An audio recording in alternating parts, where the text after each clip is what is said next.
This video will show you how to replace the low beam headlamp bulb on a Mitsubishi Outlander. This will be located inside of your headlamp assembly. Let's get into it. Okay friend, let's get started on our job. With the hood in the upright position, let's make our way in and behind the headlamp assembly. Now as we look in this area, we're looking for where our low beam bulb would be located. That's just behind this plastic cover. We'll take hold of the cover, twist it counterclockwise, and dislodge it. Now you can see there's a wiring harness. Let's move along to that next. So as we look in here, we can see the electrical connector on our bulb.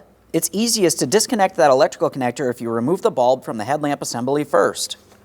We'll take hold of it, we're going to twist it, pull it out of position.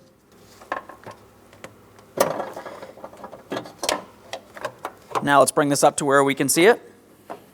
Now in this area, we can see the locking tab on our electrical connector. As far as this type of locking tab, we want to actually carefully reach under it, pull it away from the bulb, and slide it apart. Of course, a thorough inspection for corrosion in the electrical connector. This looks good. And there it is, friend. Now, prior to installing our low beam bulb, let's make sure we clean and inspect the mounting area. For this, I'm using a clean rag, no detergents.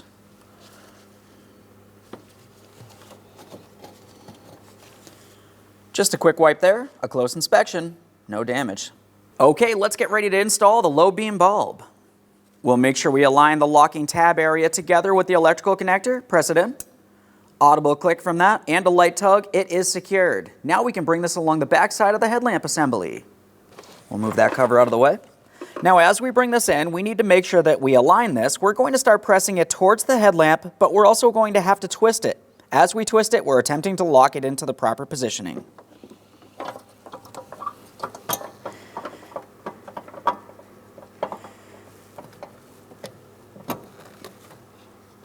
Once you feel as though you have it in the proper placement, give it a wiggle. Ensure it does not move around in any way. Otherwise, every time you hit a bump, your beam is going to shake on you, and that can be dangerous.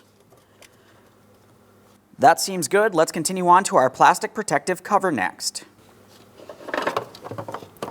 As far as the cover, we're just aligning it, we're twisting it, and locking that down as well. Double check to make sure it's secured so no moisture or debris make its way into this area. This looks good. And of course, the last thing we're going to do is test the functionality. Perfect. Thanks for watching. When only the best will do, demand TRQ. The only company that lets you view before you do. TRQ is committed to offering the highest quality aftermarket auto parts that are engineered for peace of mind. Thanks for using and viewing with TRQ.